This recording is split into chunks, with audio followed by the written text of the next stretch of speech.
the Pledge of Allegiance. And guess what? Tonight, Commissioner Wingate will lead us all in the Pledge of Allegiance. All right. So please rise, face the flag. If you don't have one, just face City Hall. There's always one there.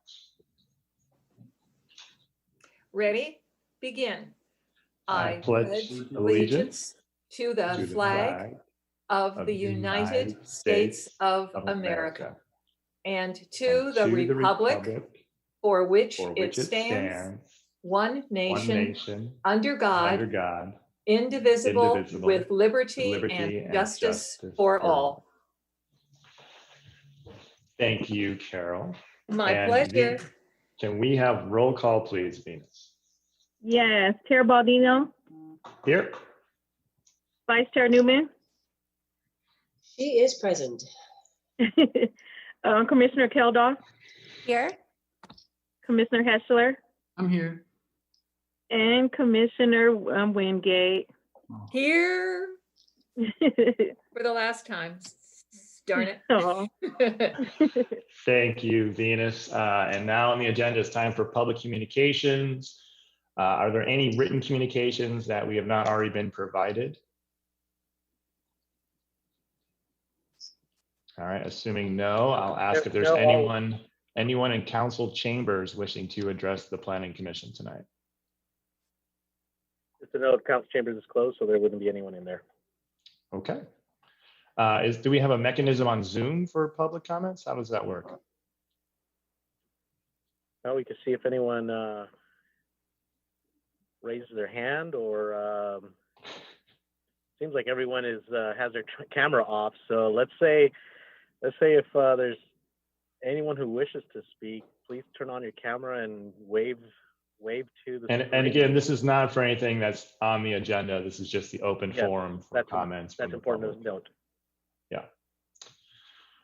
Okay, seeing no one, we'll move on to the consent calendar. Does anyone want to pull any items from the consent calendar? Well, I'm pulling item E1. What about item E2? Anyone want to talk about that? Let's pull them both. Why not? Yeah. What else we doing? Okay, so we'll pull those. And next thing on the agenda is call items. Our first call item is item EA 1295, and it's regarding alcohol service at Gem Enoteca Restaurant located at 241 Main Street. And do we have a short staff report on this, please?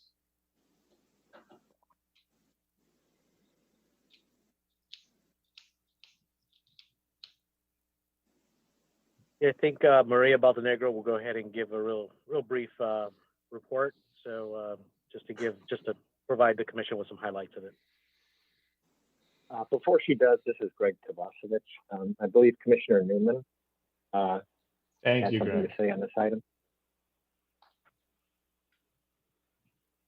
Brenda? So can you see the screen that I'm sharing? Yeah. Hold on Okay. 1 second, Maria. We've got a recusal due to location we got to Hang get on. through. Sorry about that. I will need to recuse myself. I have a business and residence within 500 feet of this particular project. So I will turn my video off and mute, and I will see you guys in a short while. Okay. Thank you, Brenda. All right, now Maria, if you will, please. So this application is for a modification to an AUP for alcohol service, EA 1295 and AUP 2003 at 241 Main Street, and it's for J-Man Enoteca Restaurant. Here's the aerial view of the site. It's located in a shopping center that has multiple restaurants, a bank, and other services. The lease area is located in an area that's covered, and the parking lot off of Main Street is located right in front. Part of it is the outdoor seating is under this covered area. This is the floor plan. And the request is for on-site sale and on-site consumption of beer, wine, and distilled spirits at an existing restaurant, and the expansion to the hours of alcohol sales at 241 Main Street in the Main Street Transitional District within the DSP zone. On June 7th, 2018, the applicant was granted approval for EA 1224 and AUP 1803 for on-site sale and on-site consumption of beer and wine for a type 41 ABC license. And the hours for alcohol sales were from 11 a.m. to 11 p.m. daily.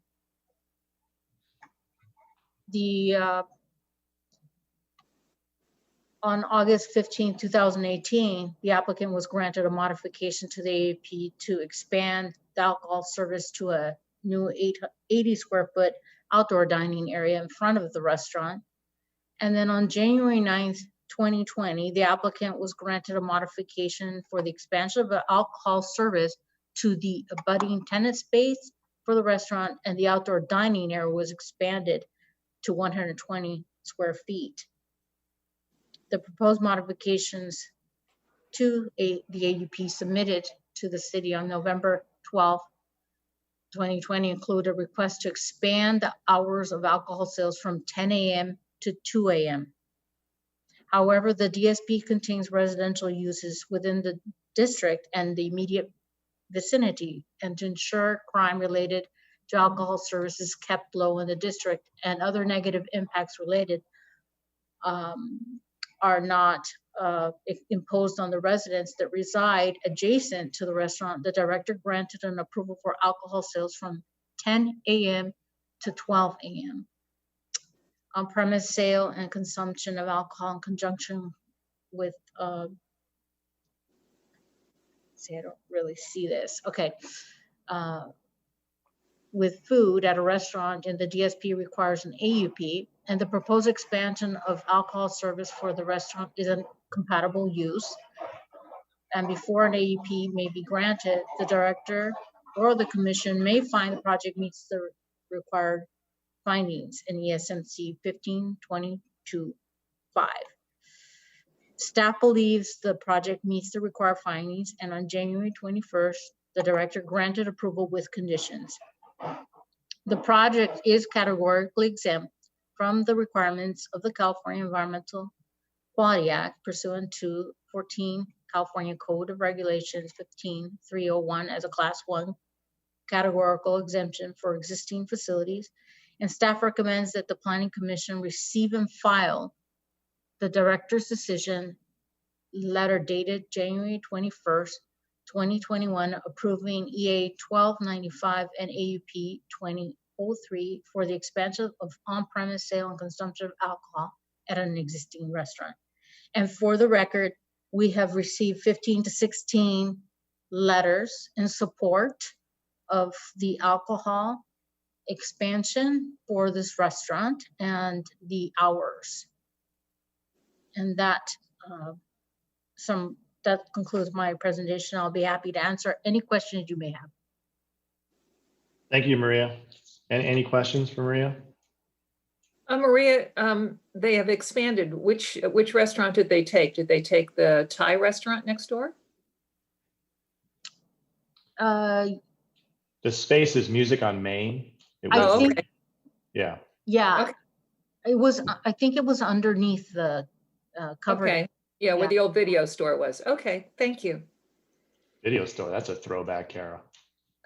Excuse me, I'm old. But I have a good memory, so don't mess around with me, boy. I will not today. Maria, so the applicant asked to go to 2 a.m. and they've got approval conditionally till midnight? Yes, and the reason is we've found that we get a lot of complaints when alcohol sales occurs beyond midnight. In fact, in the past, most of our AUPs that we've been approving have stopped at 10. And we've had a lot of pushback and requests for going later. And we recently did approve one for the Brazilian restaurant around January last year to have hours until midnight. So we're approving something that we have already approved. We haven't approved anything beyond midnight. But the decision can be something that you could modify if you want. When you say AUP, I mean, that wouldn't apply to establishments like the Tavern, which is open till 2, or Purple Orchid, or any of the regular bars in the Main Street district, right? So those were approved for alcohol before the city adopted ordinances for establishing criteria and findings. So they've been what you call grandfathered in.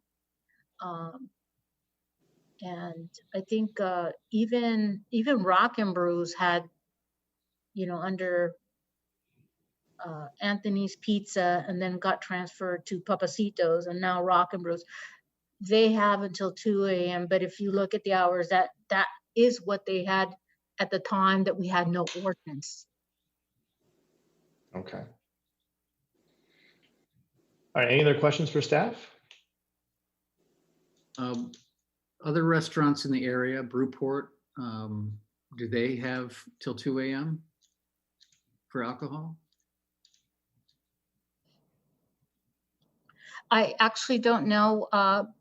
Eduardo, do you have an idea of what Brewport had for hours of alcohol sales? I don't, but I can check to see what our records show. Hopefully, I have some I can bring up in a second. Thank you.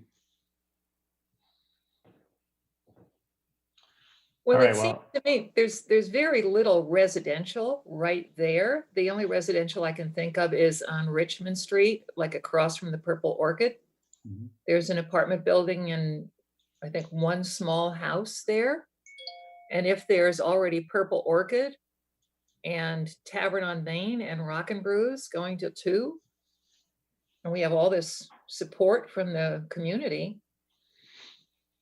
what do you guys think? Well, let's first open up public comments. If there's no more questions for staff, we'll open public communications. And as always, the first right will go to the applicant. I think I saw Jackson Caleb on the screen here. Hi, yeah, I'm here. Hi, how are you? I'm doing all right. How's everyone else? Good, good. So can you explain to us, is it your original intention to serve and be open till 2 a.m.? It is, yes. And do you find there's a need or a demand for that? Well, I'm not sure. I'd like to find out. It was the same thing when we opened our restaurant. We weren't sure if people were going to like our food at all, because we found that there was nothing really similar nearby. So it was kind of a risk. And I thought that when we opened, people would either love us or they would absolutely despise us and we'd close in about 2 months. So thankfully the community did embrace us. And we want to do something similar with our cocktail program. I mean, everything is treated the same way we treat our food. So we're going to be using gram scales to weigh out things like agar to create gels, foams, carbonated drinks. Everything will be fresh squeezed in-house. We're trying to create essentially an experience for cocktails, not just a place for people to get drunk. And I think that's a really important distinction. So we kind of want that experience for the community. And again, it might not work. Maybe people just want to kick back and have a beer every once in a while, and it could fail horribly. But we want to at least try. And I think 2 things go along with that. One is the price point will be a little bit higher. So we're talking, instead of, you won't see a cheap plastic bottle of $9 gin serving, $6 gin and tonics at our restaurant. So hopefully that will make people not want to get, not drink too much. And 2, because it's an experience and it's not just a drink. Hopefully they'll appreciate that more and not just want to come in to, again, possibly overconsume. So you see this more as complementing your current business model of high-end handcrafted food? Yeah, exactly. It's a much more concise way of saying everything I just said. And Jackson, will you serve food until 2 a.m.? Yeah, we're thinking about it. So there's two options. One would be to have a cook on staff until 2 a.m. And the other, which I'm actually exploring right now, we just purchased a small commercial toaster oven that can be injected with steam. So you can cook either with steam or with the oven equivalent of just a regular oven in a very small space. We're thinking of having, our bartenders are kind of going to double as chefs in a way. I don't want that to sound arrogant or anything. It's more just like we're bringing on people who appreciate the craft of cocktail the same way that we would appreciate on my end the craft of food. So if they have the capacity, we're thinking of just giving them access to the kitchen after regular dinner hours to cook food as well. So it'd be a limited menu, limited items, but it would still be food served until 2 a.m. as well.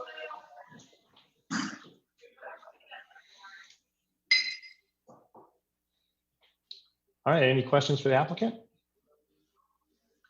Anyone else on the Zoom who would like to make public comments on this item? Let me know somehow. Actually, I have one more question for the applicant real quick. if Sure. that's Okay. Jackson, when does your renovation happen? So we're trying to get our health plan check done. We submitted it early January and they haven't responded to it. So once they give us that go ahead, it should start hopefully a few weeks after. I believe we already got our responses back from the city. Sorry, our corrections. So it's mostly just the health department that we're waiting on. We're hoping to construct next month and be done by April. Great. Well, that's great to hear. Thank you. All right, if no one else in the public has any comments. Hi, I was wondering if I could chime in a little bit. My name Sure. is Micah from R. Rodriguez Associates. We're the representative for Jackson. I wanted to emphasize that Jackson, as an operator, has been very responsible and has a great record of compliance with the Department of Alcoholic Beverage Control. And from our knowledge, has not received any complaints. And is just really responsible. Jackson, I just definitely want to highlight you as a restaurateur and operator, very mission focused collectively with his partner, has over 35 years of experience in the industry, and they already implement really diligent staff training with regard to the sale and service of alcoholic beer and wine at the time, and hopefully with alcoholic beverages. So we're confident that they'll continue to ensure compliance with all applicable laws and regulations, and will be operating responsibly given the extended hours as well. All right, thank you. Any additional comments? All right, hearing none, I'll close public communication and all further comments shall come from the dais. Carol, I believe I interrupted you. If you want to continue your thought. That's right. I was speaking out of turn. Just one regular? You'll miss me. Speaking out of turn. Eduardo, do you have information on Brewport? Yes, I do. So thank you for giving me a little bit of time to research that. So our records show that they are open until midnight, Sunday through Thursday, and on Friday, Saturday, they're allowed to operate until 1 a.m. It seems like the restaurants and bars in the neighborhood have late closing hours. And, you know, if Brewport, if Rock and Brew, if they ever open again, is open until 2, and Brewport's open till 1, and Purple Orchid and Tavern on Main are open till 2, it seems like a fair decision to allow Enoteca to stay open as well.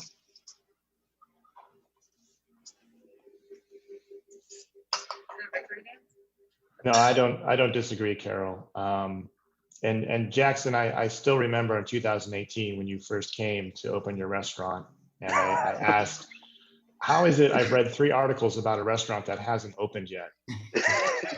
And then Melissa hopped up and told us how great you were and how you're going to do all these great things. And I had never heard of you guys, but as testament to the impact you've had on this community, we've gotten 12 to 15 emails of people saying how much they love you, how much they love your food, and what a great addition it is. And to Carol's point, you kind of fit right into that corner of Main Street that is really drawing a lot of people from all over the South Bay to El Segundo.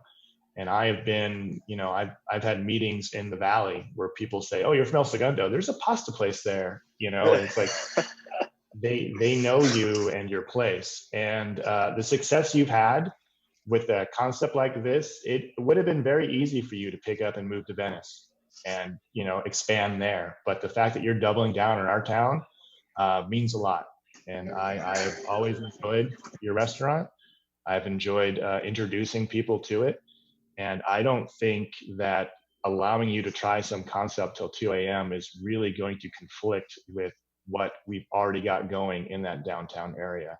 And I agree with Micah. You guys have been very responsible and a very great part of this community. So I, for one, would like to see you try this concept of a place for adults to go and enjoy a cocktail experience. Candidly, my wife's afraid to go to Brewport because there's too many young people.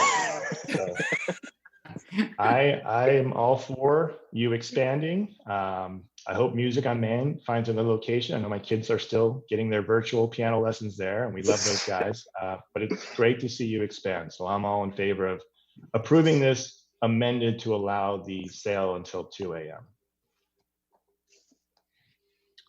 Can I just say, after 15 or 16 responses from the community saying everyone's in favor of this, I'm thinking, all right, we just followed the year like 2020 and all these people saying more alcohol. And I thought, I can absolutely understand this, but honestly, I love the whole Enoteca experience. You guys do great work. We always try to buy a bottle of wine whenever we get takeout, and you guys have, I think craft cocktails is a wonderful extension of that. So I'm all for it. I don't disagree. I think it's all been said. So I'm on board. It makes sense to me. I would love some alternatives, even for some to-go crafted cocktails. So get going on construction, please, soon. Okay, with that, I'll accept a motion for approval.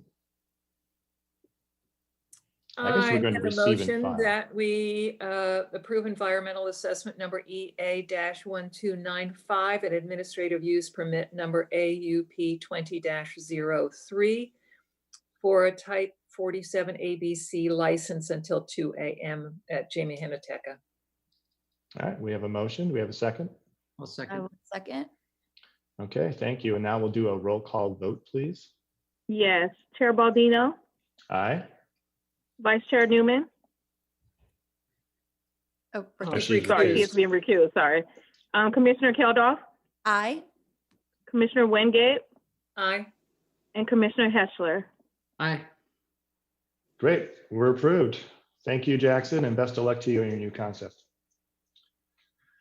Okay, Commissioner that brings us. Baldino, I'm sorry, we can have I to interrupt?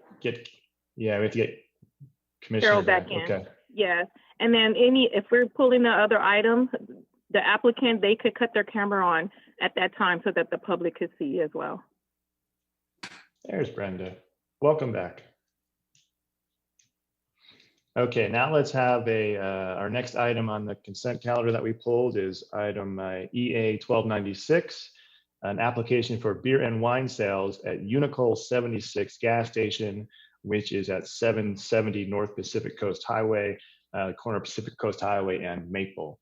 And could we have a short staff report on this, please?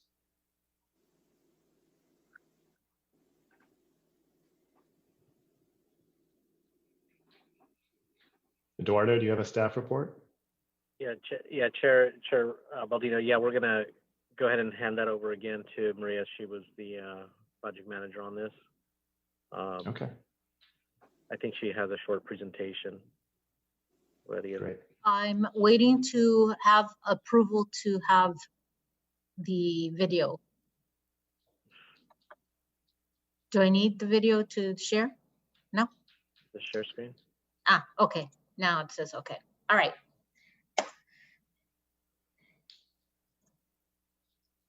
Okay, can you see my presentation? I can see you. No. Okay, I'm gonna go back. I already clicked share screen. Here you There go. it is. There you go. See you. All right, perfect. Okay, so the applications for an AUP for alcohol service, EA 1296 and AUP 2004 at 770 North Pacific Coast Highway for Unical 76. This is the aerial view of the site. It's an existing gas station that has some auto repair bays.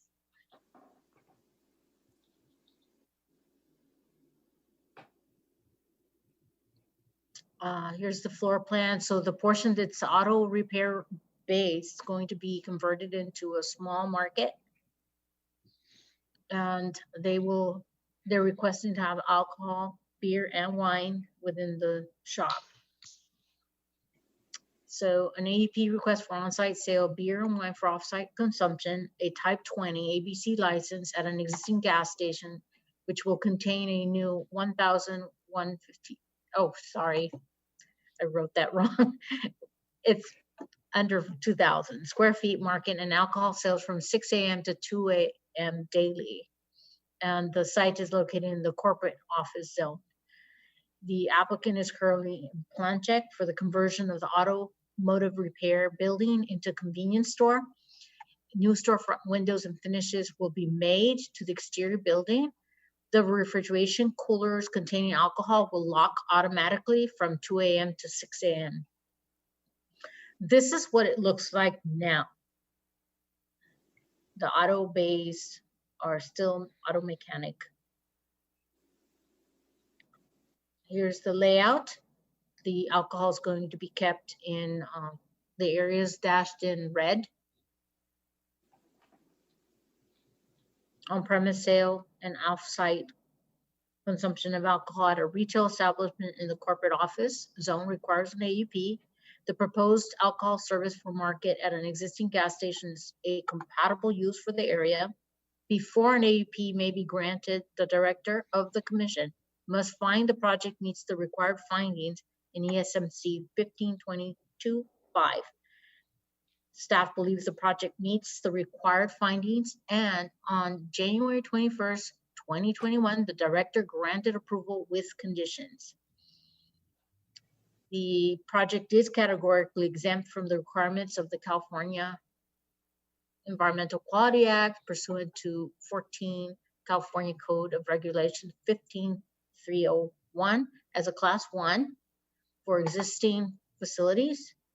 Staff recommends that the Planning Commission receive and file the director's decision letter dated January 21st, 2021, approving EA 1296, and AUP 2004 for the expansion of on-premise sale and consumption of alcohol at an existing, oh shoot, that's a typo, I'm sorry. To be off-sale. It's at an existing gas station that's going to have a convenience store. And that concludes my Understood. presentation. I'll be happy to answer any Thank you, Maria. questions. Sure. Just to be clear, when you say the sale of alcohol, this is just a type 20 license for beer and wine sales, correct? That's correct. Okay. Any other questions for Maria? Do you know, does the market across the street on the west side of that intersection sell beer and wine? I did not check. Curious. I know the 7-Eleven does on Mariposa, and I think that one on Maple might as well. I'm not sure. Okay, just seeing if it's consistent with what the other markets on that strip are doing. Okay, any other questions for staff? All right, if not, we'll open public communication. As always, the first right goes to the applicant. If you've got any additional comments, please let us know.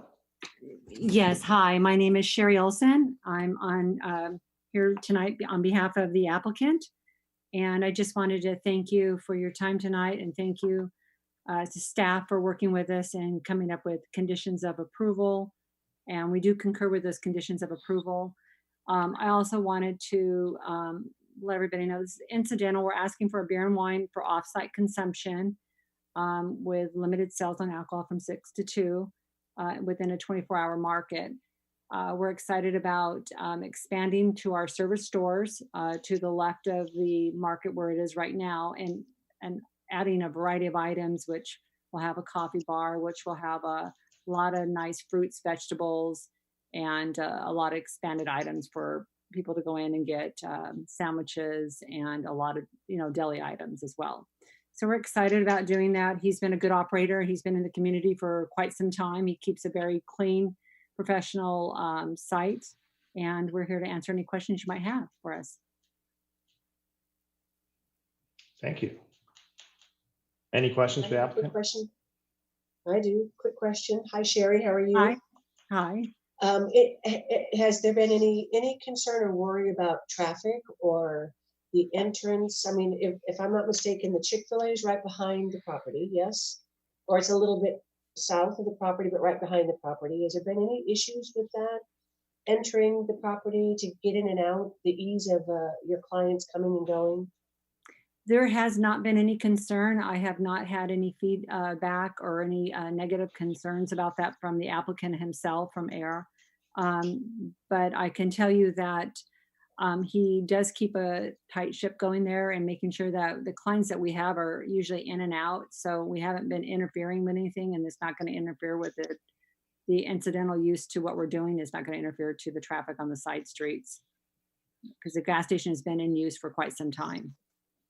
Sure, it's been there a long time. Mm-hmm. And then, of course, the goal of expanding the market is to serve the community, the working community, as well as some of the residential that's on the west side. Absolutely, absolutely.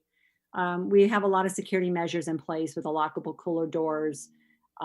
We have a lot of security cameras on the exterior of the premises, as well as within the interior, and we keep them on a running base for local police department, so they can come in there, and they've used them for other crimes in the neighborhoods to do their investigations and stuff. So we work really hand in hand with the local PD. That's good. Thank you. And non-related, but the automotive bays that are there, has that portion of in general, of the gas station business sort of declining a little bit? It would make much more sense and a use of space for him to have absolutely. It's been declining for some time now, and the expansion of the market will give him an opportunity to service the community and expand his business model. Yeah. Thank you, Sherry. Hi, if I may, I'm Ara Kazarian, the applicant. My family's owned the station for coming up on 50 years this year, actually. We did keep the automotive going this whole time because we serve the community, and we try to keep it as long as we could because we like that portion. But as you said, times have changed. We're kind of the last of the dinosaurs to switch with it now. And we're moving into that phase of it. But automotive is something that's been the passion of my family. Most of you know Jim and Jax, those are my uncles. We had the Shell back on Grand back then as well. It's automotive is just part of our blood, so we like it. But it's time to move on and still do automotive, but just not work on cars anymore. All right, thank you. Any other questions for the applicant? Who do you see as your customers for this expanded market? Most of our customers are the businesses behind us and traffic going towards LAX. We get a lot of people that come in on their way to LAX or getting onto the freeway going back home from working here in El Segundo. But most of my clientele is the east side of PCH. Most of the residents kind of support the Chevrons, which I completely understand with what Chevron does with El Segundo. And the mobile and the 76 on that side as well. But most of my traffic is the east side. Thank you. Thank you. All right, anyone else wishing to make public comment on this item? Okay, seeing no one, I will close public communication, and all further comments shall come from the dais. Any additional comments? None for me. You know, I think it's going to be, I'm sorry, it's going to be a great amenity for those businesses. You know, there's a couple hotels right nearby there, and I'm thinking about, people just wanting to go in there and grab a snack or, grab something to eat. I think that's a nice amenity. Yeah, I would agree, Jay. It would have more community benefit than the current 2 bays of automotive repair for not just the folks at the hotel, but there are a lot of office buildings around there. and a lot of foot traffic with the Chick-fil-A. So I can see people getting a coffee or a muffin or what have you, and it's nice and centrally located on PCH. And I think this business deserves our support. They've been here for 50 years. They're part of the community. The family is part of the community. Agreed. Well said. Okay, this is, unless there's any further comments, I'll take a motion to receive and file this approval. I'll make a motion to receive and file this approval. Okay, there's a motion. We get a second? I'll second. Thank you. And can we have a roll call vote, please? Yes, Chair Baldino, Aye. Vice Chair Newman, Yes. Commissioner Wingate, Aye. Commissioner Keldoff, Aye. and Commissioner Heschler. Aye. All right, you're approved. Congratulations. Best of luck with you on your remodel. Thank you very much. Have a nice evening. You Thank too. you, everyone. Thank you. Okay, next on the agenda, written communications. I don't believe we have any, correct? Okay, That's then. correct. Thank you. Agenda item H, new business, we have none. Agenda item I, continue business, we have none, which brings us to agenda item J, report from our Director of Development Services. Yes, thank you, Chair Baldino. At this time, I wanted to thank the city's Public Works Director, Elias Sassoon, for joining us tonight. And if it's okay with you, I prefer item K is heard before my item. Okay. Seeing no objection to that, we'll move on to our item K, which is other business. And we're getting an update on the accessory dwelling units regarding the sanitary sewer report from the Public Works Director. Good evening. Thank you so much for having me here. Basically, my report going to be very short and sweet, and I'd be glad to respond to the questions you may have. I would like for you to know that every city has plenty capacity in their sanitary sewer collection system, and also as part of their water distribution systems. And normally, typically, these systems are already in place, assuming a full development of the city based on the highest zoning. There's plenty capacity for both water and sewer. So frankly, from that angle, I do not anticipate any capacity issue. The only thing that in the past has been an issue for these types of developments in my other cities where I worked had to do with the location and the grade of where the addition is being added to the lot. So if the building is already on a good elevation, but somebody wants to add AUD, where the grade is much lower, then they may not have the fall, the gravity, the slope to make the connection to the sanitary sewer, the system that already picks up the flow from the house. We call it lateral. There are different terminologies, but normally, typically, an outlet that would collect the effluent from the sinks and the bathrooms for the new addition would be connected to that lateral. So if the place where they are going to be adding the building is a few feet, lower, then connecting the sanitary sewer and making it work on gravity might become an issue, but that's something that during the process of issuing of a building permit that gets to be reviewed. So above and beyond that, I don't have anything else to say, and I'll be more than happy to respond to any questions that you may have. Thank you. So you said we have more than enough capacity. Will we have capacity to double the number of people in the R1 zone without any impact on existing water and sewer? I believe so. I do not believe the capacity is an issue. The only thing, again, would be making sure that the plumbing, particularly, the sanitary sewer, if it needs to be on gravity, that we do have the grades to make it work. If the grades are not there, then it still could be developed, but they have to put a mini left station, if you would, a place where you collect the effluent and you pump it to the sewer line, and that would have to be maintained by the property owner. Right. But from a citywide perspective, I know on the capital improvement programs, the ones when we didn't have money that got bumped to the bottom of the list were redoing the water and sewer lines. So do you have an understanding of where are we as far as our goals of repairing and replacing our water and sewer lines in the city? Yeah, the repair of the water line and sewer lines for the city, for every city, is an ongoing effort. So our sewer lines, just like any other city, some of them are very old. So as we go forward with our capital improvement projects, we focus on the oldest part where we have the worst conditions. And those are the sanitary sewer lines that are old and are made out of clay based on the old technology. And the roots of the trees, they always try to find a place where it's humidity and water. So if there's any crack, they go right through the crack and they expand and they bust up the sewer line.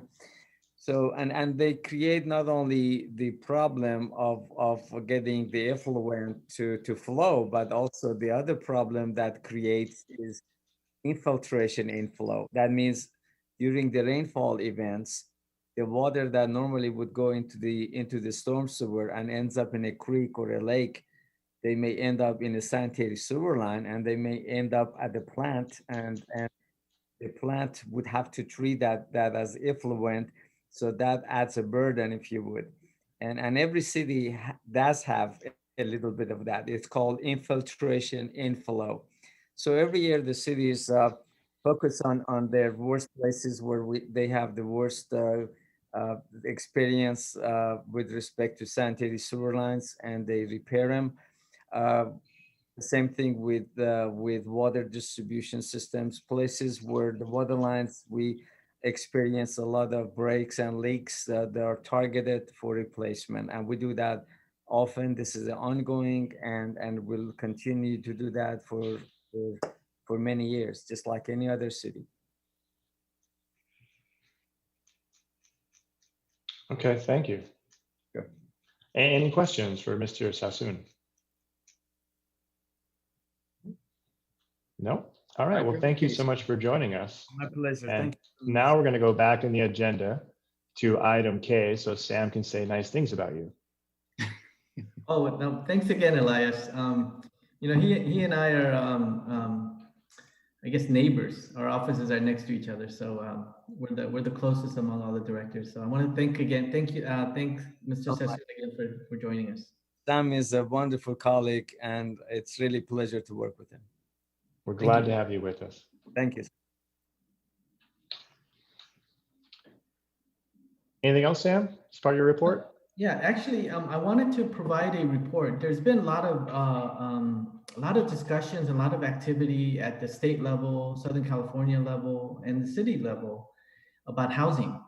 So I wanted to provide a brief presentation for you tonight. And I have a presentation. Let me see if I can do this. Oh, there it is. Let me see. Do I do this? I think so. Okay.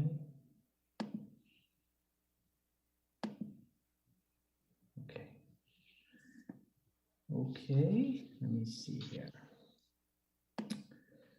So, commissioners, as I said, there's lots happening on the housing front, and the entire California as a state. They're calling it a housing crisis. And each of the items that I'm going to talk about tonight will be brought back before you for the Planning Commission and the Council for further discussion and more details. And the public will have ample opportunities to provide their input throughout the next 12 months. As an overview, this presentation will cover what problems we're trying to solve, and why it's important to El Segundo, And from there, I'll discuss where we are in the overall process and end the presentation with what the public and the planning commissioners can expect in year 2021. So what's the problem? In short, California hasn't kept up with housing needs for decades. This chart shows a number of housing units that have been added in California from 1967 to 2015. The yellow bar indicates new single-family homes, and blue shows new multifamily homes. After the housing boom in the late 1980s, there was a significant drop in new housing in the 90s. Coincidentally, El Segundo's general plan was updated in '92, and new zoning standards reduced the number of new housing units for decades. There was an uptick in new single-family homes leading up to the Great Recession, but overall, there's been a downward trend. This is another chart, and it shows household income versus rental rates over the several decades. The red line represents rent, and it's been gradually increasing. The orange bar is the household income. It's actually been decreasing when inflation factor is put in. And this rent versus income has been created a growing gap. And so Californians are spending more percentage of their income on housing. And this is part of the reason why there was a report that I think it was 40% of Americans couldn't come up with $400 of emergency funding. And I think this is contributes to that problem. So high cost of housing has an economic impact. Lack of housing is one of the top reasons businesses have identified as leaving the state. We all heard of Torrance losing Toyota to Texas. And over the years, I've heard businesses interested in El Segundo have indicated that employee housing is one of the major hurdles for moving into El Segundo.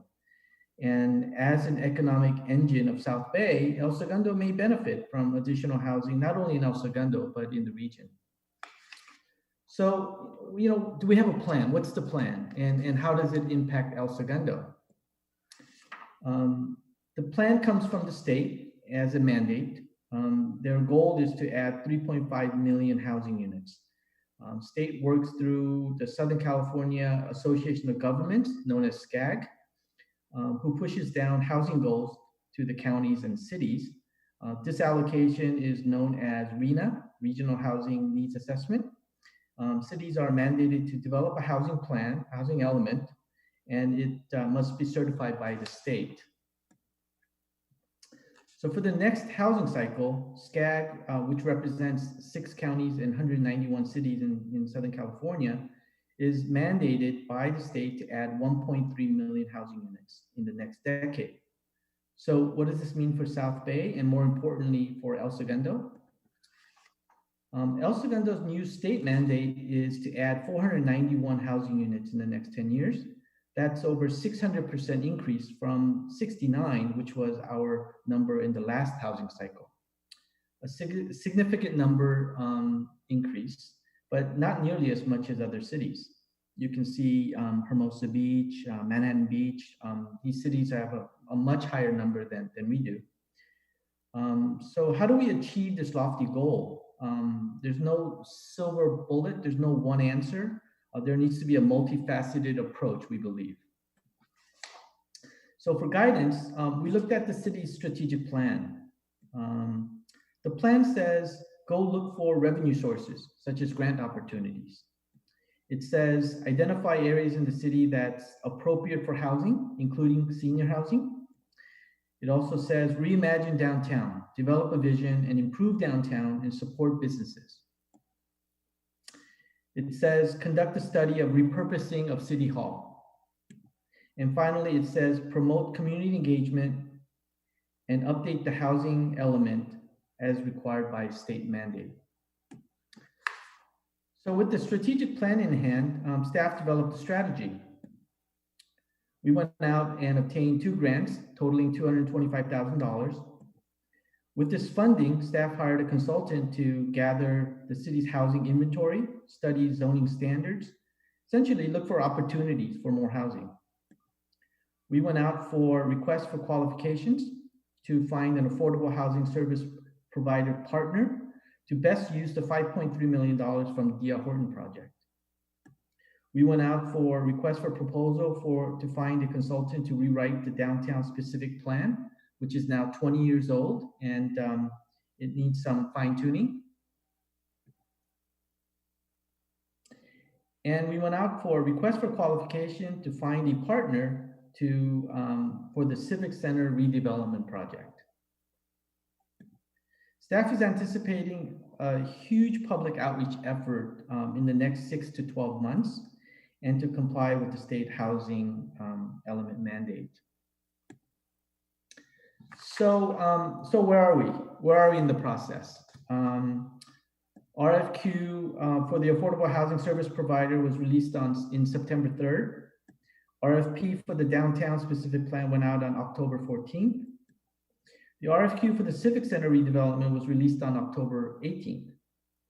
And I'm happy to report on all three of these cases, there's been a tremendous amount of interest from companies and developers that want to work in El Segundo. El Segundo is a hot city in the area. On November 17, we received responses from 13 respectable companies that are interested in partnering with the city on a affordable housing program. On December 7th, we received responses from 12 capable planning companies interested in helping us rewrite the downtown specific plan. And on December 16th, we received responses from 10 great developers, very qualified developers interested in assisting us with the redevelopment of the Civic Center. And this leads us to what we can expect, what you as planning commissioners and the council and the public can expect in 2021. Affordable service provider recommendation from staff for an exclusive negotiation is coming to council in second meeting of February. The housing inventory zoning standard study will officially kick off its study in second half of February. The Civic Center redevelopment request for vision and approach from developers is scheduled to begin in February. This will take several months into the summer. Downtown specific plan consultant will be recommendation will be coming back to council in March. The public workshop on housing will begin in March and will go through the summer. There will be several public workshops on the downtown specific plan in the summer and will go on for months into next year. The Civic Center letter of intent with the developers and negotiations will occur in July, and staff's recommendation to council will come in August. The new housing element will be coming to council, the planning commission first, and then to council in September, October. And if it goes well, the state will certify the new housing element in December. So that concludes my presentation. And I know it's a lot. Staff's been busy. I just wanted to spend some time, updating the planning commissioners and letting them know that you'll be really busy in the next 6 to 12 months, as we will be as well. And I'm happy to answer any questions you may have. Hey, Sam, I have a question. The $5.3 million in lieu fund that came from D.R. Horton, where does that fit into the various buckets or bucket that you described in that process? Yeah, so we want to find a partner. We the city we do not have a strong housing division. And we don't have a lot of experience in doing that. So we want to find a company that is very experienced in developing or rehabbing of older buildings.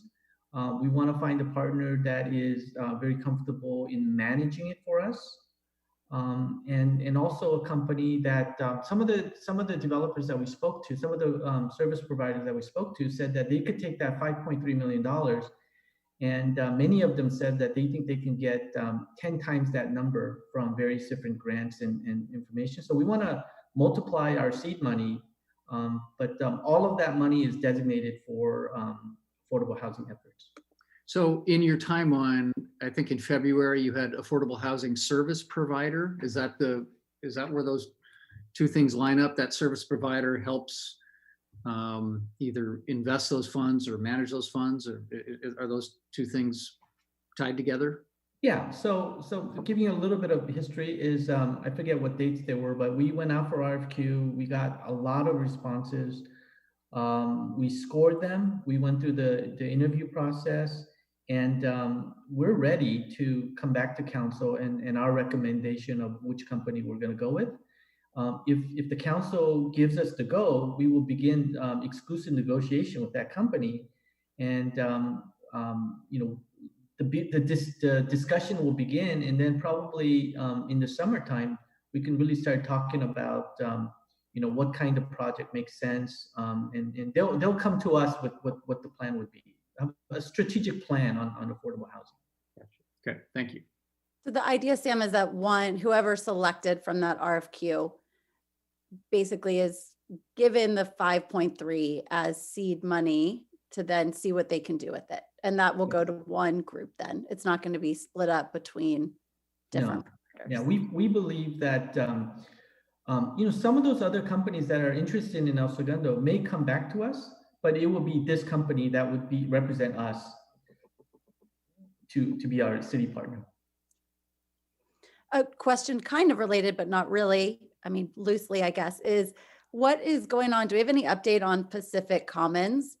Because there's also the thought maybe that there would be additional affordable housing funds that come from that would be then given to this same provider. Yeah. So there is that project is it's a specific plan. There is a development agreement associated to that project.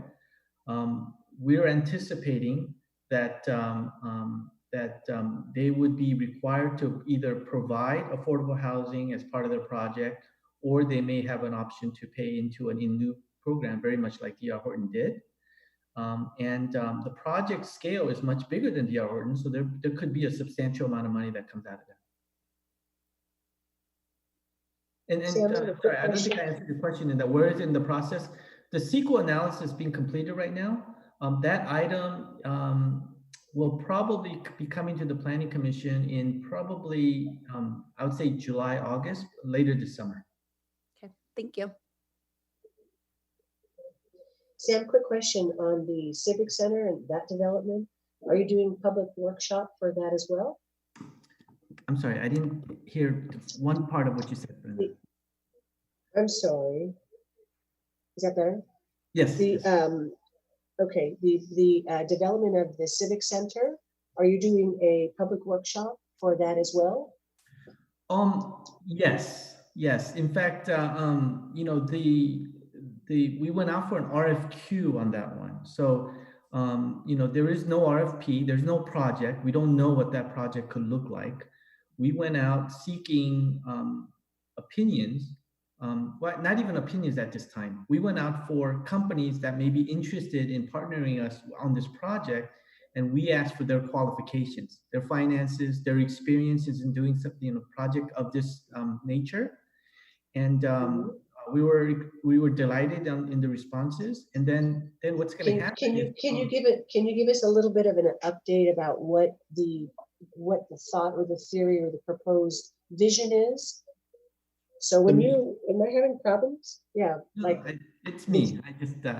Oh, sorry. So when you write the RFQ, you have a vision of the project so that the people that would respond would have qualifications for a scope of work. So you would have had to have written a scope of work of some sort for the qualified companies to know that this is a thought, or I'm just curious the vision for that area.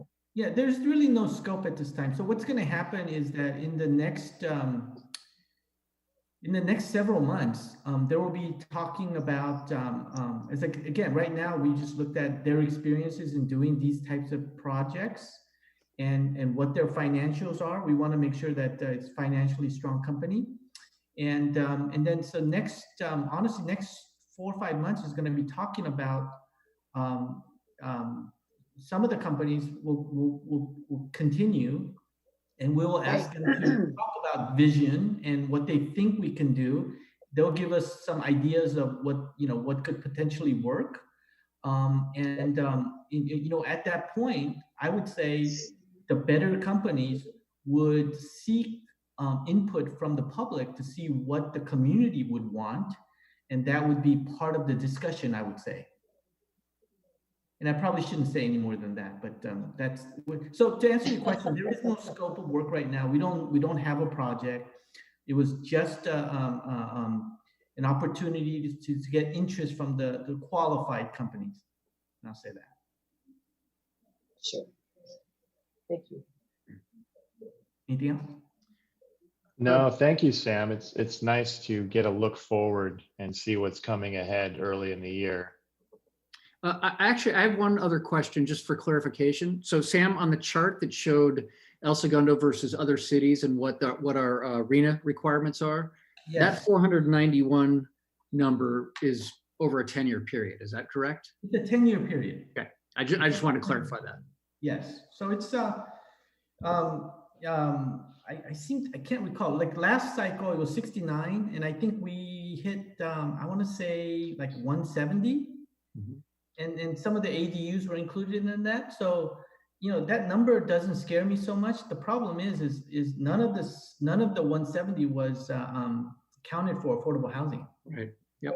And so that's the scary number. And then, you look at the 491, half of that number could be in the Pacific Coast Commons project. And so we have to strategically look for other areas where we can do this, and ADU counts too. So ADU will count for some of that number, and the cities did have an opportunity to appeal, Hermosa Beach. I'm very close friends with the Hermosa Beach director, and their number went from 2 to 556. Their number increased by 27,000%. And I said, Ken, are you guys appealing? He said, but many did. Many cities did. None of them got any relief. No, of course not. Yeah, it was a lot of honestly, it was a lot of waste of time. So, but that's the plan. It literally is like pieces of a puzzle. Every little counts, and it all comes together in the city's housing effort. And that's why I kind of call it that. One more, do you have any idea, Sam, the breakdown of those 490 units, how many are required to be affordable? I do, and I would be guessing, I don't know it by hand, but it would be, you know what, I would probably say like 150. It's around in that picture, maybe like 170 in one area, 130 in another, and so forth. But it's a well-rounded number everywhere. Significant. Yeah. If that's all the question, I just wanted to spend the last few minutes to, on behalf of the staff, I wanted to thank Carol for all of your years. I believe you started with us in 2015. Is that correct? Yeah. So that's 6 years is long years, and you've been so great to us. And staff wanted me to. They were poking me to make sure we thank Carol and for all the years, and I wanted to do that. And I believe this group and you, Carol. I think I look back and there's the history book of El Segundo, the last 100 years, and I read through it. They kind of look at every 10 years and see what happened. Chevron and this and that. I really think the last 10, 12 years, I think history will show El Segundo made an evolutionary change from a purely Chevron aerospace industry to a powerhouse creative office, media technology, in the South Bay economic engine. So that's what I think, and I think I'll kind of grow old thinking that. And I wanted to thank you for all that you've done, Carol. Thank you. Thank you. That's so nice. The city is so lucky to have you and to have all of your staff. We have been so well supported by you and by everybody who's in the staff. I don't want to name names because I might leave somebody out, and that would be absolutely wrong of me, but I've not ever had anyone who was not very welcoming and supportive and intelligent and eager to help and investigate and provide more information and really support me as a commissioner, and I think all of us. Thank you. Thank you. Well, can I just say, as nice as Sam's words were, Brenna would have made you cookies, Carol. So. Well, in the time of COVID, it would have been hard for her to deliver, so that's okay. Thank you, though. Okay, before we get to planning commissioner comments, up next on the agenda is a report or any comments from the city attorney's office. Greg, do you have anything for us this evening? I don't have anything tonight, thank you. All right, and that brings us to agenda item M, planning commissioner comments. And for those of you who have not figured it out, this will be Commissioner Wingate's last meeting with us. She is relocating to Oregon to spend time with her family, which is a great idea. But I'll start off and just say, Carol, you will be missed. Even before your service here on the Planning Commission, I know you served on the Senior Housing Board.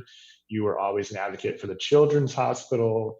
You are like the example of what a good El Segundo person is, and that's someone who gives back. And for that example that you've given to me and anyone else who's gotten the pleasure to know you, thank you, Carol. And I wish you the best. And I am very happy to have spent the time I've had with you. Thank you, Ryan. That's very nice. I really appreciate that. Thank you. And the feeling is absolutely mutual. We are so blessed to have you on the Planning Commission as our leader. You have wonderful experience, wonderful background, and you always have the best interests of the city at heart. And you think of things that I think the rest of us don't. So you're a great example, and you lead a heck of a good meeting. Thank you. Thanks, Carol. And kudos to you, Carol. It's been a real pleasure knowing you. We had great fun with co-chairing the Children's Hospital Auxiliary and all the fundraisers that we've done. I will miss you. I'll miss you in the pool. I will miss you sitting next to you for a planning commission. And when I get up to Oregon, we'll stop in and have a glass of wine. Absolutely. There are golf courses up I miss there. you. Ah, I'm in. I'm in. Come on down. I'm in. You got it, Carol. Thank you. In addition to all of the lovely, wonderful, true things that have been said about you, you are the best item reader that I've ever seen on the. Somebody else is going to have to step up and take the role of reading those numbers and letters that I'm always scrambling for. So I appreciate that. But I will miss back in the day when we could carpool to things and we went to a conference together and had fun. And I will miss having you. You have a wealth of experience and I've appreciated getting to know you. So best of luck up in Oregon. I totally understand why you're going, but we'll miss you terribly. Well, I'll miss you too, Michelle. I think we really formed a bond in our carpooling, as you say. And I think that the Planning Commission is really well served to have you and all of your experience. So I think you are a hidden treasure and everybody's lucky to have you. Thank you for your kind words. And Carol, I'm going to miss sitting next to you on the dais, even though it's been a long time. I miss your hugs when I would see you at a meeting. I love your perspective. I mean, you really have had very measured, thoughtful approaches on things. You come up with observations that I wouldn't have thought of, and I really appreciate that. We're lucky to have you. I'm going to miss seeing you walking the dog around the neighborhood, and I know you're going to go have a great time with your family, so we'll miss you terribly. Thank you very much, Jay. You bring a very, very fresh perspective as well. You have a great perspective, a way of looking at things, and your experience really brings a lot to the dais. And thank you for your kind words. Thank you, Carol. All right, Carol, best of luck to you. And that brings us to our adjournment. Our next meeting will be February 11th, 2021. Have a great evening, everyone. It's great to see you guys. I'll miss you all. Bye. Thank you all. Thanks, guys. Thanks, Ryan. Love you, Bye-bye. Carol. Good night, Bye-bye. everybody. Hi, Carol. Good night, everyone. Bye, Take care. Venus.